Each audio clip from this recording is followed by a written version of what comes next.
So, as part of the project, we developed quite a lot of diverse learning materials, including some, what should we say, excruciating ice-breaking activities, or perhaps fun.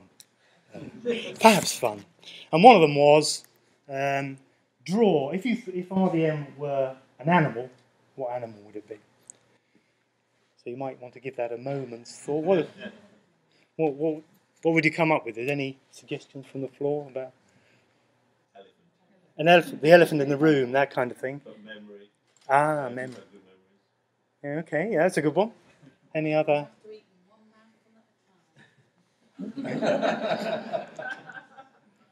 Any other animals do you think RDM would be if it were? What did library staff think? There's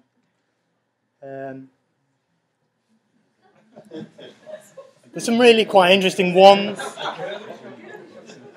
I think the octopus has lots of arms, and it's kind of wobbly and jellyish. Then there's kind of nasty-looking spider. The dragon's an interesting one because I think what it's saying is, I'm not really sure these really exist. Does RDM really exist? And if it does exist, it's pretty worrying because I can't do anything about it. I can't kill a dragon. A dung beetle, because data's a bit pooey, isn't it? I think the person saying. Ants that cling together to form a living raft when it floods.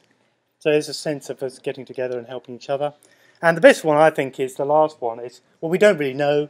It's a creature that's just coming into being. So it's a kind of protean creature that isn't just coming into being.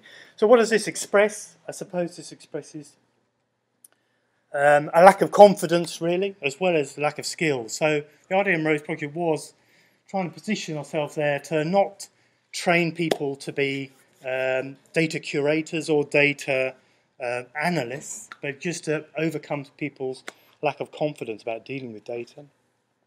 And basically to try and demystify what is essentially a very alien social world of lots of people, institutions, jargon that people don't really understand yet. It also is about increasing knowledge and competences, but we also thought it should be about, maybe it's about changing identity of librarians who traditionally perhaps have not had personal experience of research, so they're not got that kind of passion for research that researchers have, so we have to talk a lot about what research is really about. And maybe librarians have to change to their way of looking at their whole world to do that. And we also wanted to prompt people to get going with research data management, not to wait until the institution had decided what it was going to do, or it had got an infrastructure in place, which is one of the debates that often was generated in the class was, shouldn't we just wait until the institution tells us what to do? I'm happy to do what I'm told, but we were saying, no, we need to get out there now and start to develop the market for library services in this area. Oops, wrong way.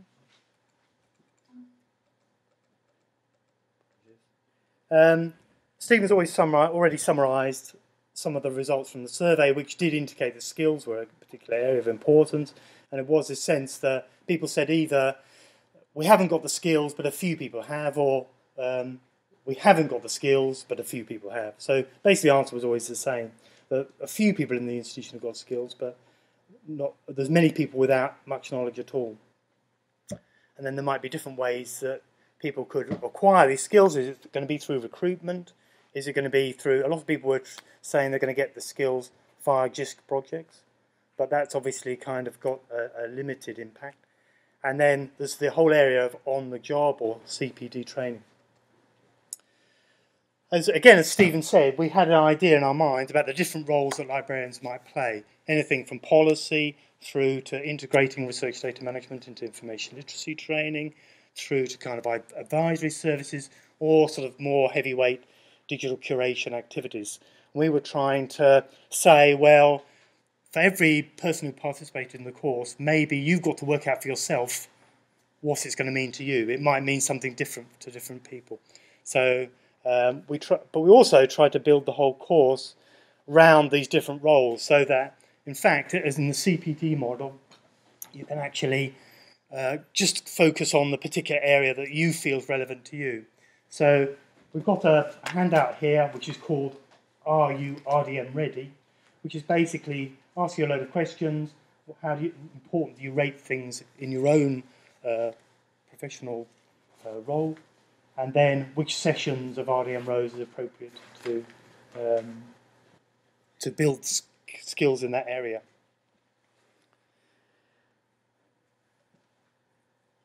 So, yeah, so a lot of the teaching was developed around different skills, that sort of idea that there were many different skills and people had to work out for themselves what it was going to mean to them. And it would be quite a personal journey, and it might be, we wanted them to do quite a lot of reflective work to think about, well, where does it fit into how I see my job and others see me, rather than just it's a set of skills that you do, or even worse, just a set of activities or processes that you go through. So we thought it was about identity. Another very, very central thing to the whole course, implied by my earlier comments, was it's got to be about researchers, really. A lot of it is about, well, what is research about? What is the research process like? What the researchers value? What are the pressures on researchers? To see what data, they may talk about data, but they may not use that word at all. We've got to realise that. They may be persuaded by certain arguments for research data management and not by others. So we've got to be flexible to explain research data management and the services we offer in a way that's relevant to those particular researchers. So a lot of the focus of the course is actually on researchers, understanding the perspective of researchers. And actually, I'm talking also to the computing services and research office in Sheffield, we got the feeling that actually that material might be pretty useful for other professional services staff too. It's not just for librarians, that aspect. We also felt that understanding the point of view of, say, the computing services on research data, understanding the point of view of research administrators, understanding the point of view of archivists and records managers in institutions was also very important. And we couldn't, it's going to be a collaborative service, so we need to think about what's our current understanding of those other professional groups and how we're going to work together with them. So that's another big focus of the materials we've developed. And finally, just to clarify, yes, again, so it was really an introductory course that helped people understand the issues, perhaps also at a strategic level, not so much at a practical level. But it wasn't going to train people to be a specialist curator, and it wasn't going to train people to be data analysts.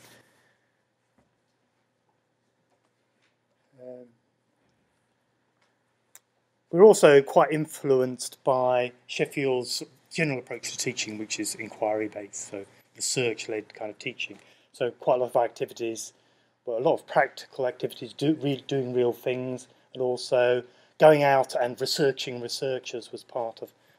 And to give you a better idea of some of the things that we do within the learning materials, which you can access yourselves, is some stuff on the theory of disciplinarity and interdisciplinarity and that kind of thing. Some discussion about the DCC curation life cycle, but critical evaluation of whether that's really the best model. Also, this activity of going out and researching and interviewing a researcher yourself, so you kind of engage with what's important to them. Doing practical things like designing a website. And at York, I remember some of the people actually started to use a content management system to begin to design a website that signposted the relevant resources straight away. So a lot of the activities are very practical.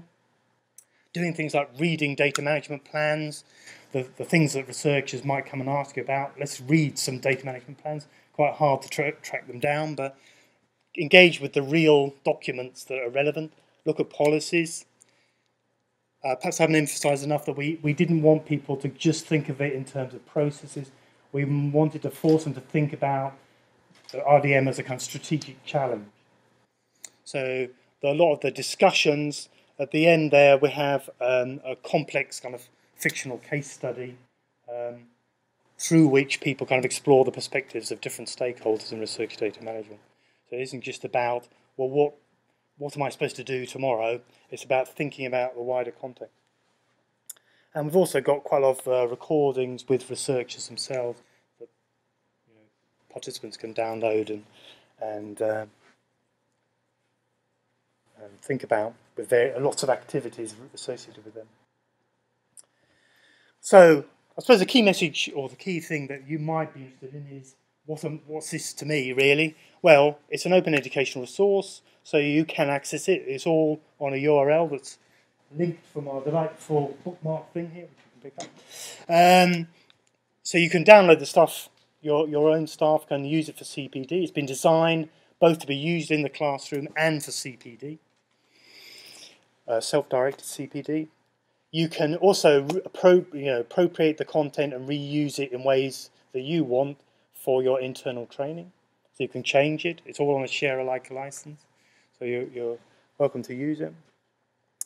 And we're thinking about trying to set up a kind of informal RDM Rose learning materials kind of user group who might repurpose, help us to keep the material up to date, but also work together to kind of think, well, how can we repurpose this material for our local institution and support each other. So we're going to have a workshop possibly in Sheffield in May. If you're interested in sending staff along to that, just email me. We'd really like people to come along and work together on this. And you can, of course, come to Sheffield and study RDM as a module. This is slightly illegible, possibly, but I was trying to get to convey a sense of where does RDM Rose fit into the whole kind of ecology of different ways of learning about research data management. So you've got, we're offering something to the self-supported CPD market. If you're, there's certain areas of on-the-job training that perhaps it doesn't fit into because it's not local enough. There's internal training courses that you might run, or off-site training. We're hoping to develop some off-site training, one-day workshops. And it also kind of fits into different offerings within the Sheffield iSchools courses, such as generalist MA librarianship and digital library management degrees. That's a bit of product placement. I apologise for it. And to close really, just want to say thank you to all the people who were involved in the project, particularly Martin Lewis and Sheila Cole, who contributed a lot to the concept of the project, and also particularly to the project management team, which included Brian and Liz, who are here today. So thanks very much to them. Just a reminder about version 2 of our learning materials will be released in April. Version 1's already out there. And we're going to have this workshop for educators. Of course, we had to have some more cheesy activities for our ice-breaking. And what do you think? If RDM were a movie, what's it going to be? What's the title? What genre? Is it going to be a science fiction movie? Or what do you think the staff thought? Any suggestions? Towering Inferno is slightly pessimistic. That's beyond the trough of disillusion. It's somewhere down below that. Any other? I'll have Total Recall then to balance that out. Okay, Total Recall, that's very good. One person very touchingly sort of said, well, it's a love affair between librarians and a researcher. Yeah, we're probably just a brief encounter. It could be a brief encounter, but they thought it might be data, actually, was going to be the title. Which is very... but there were people who feared that it might be carry on research data management. So if you want to avoid that scenario, obviously RDM Rose is helpful to you.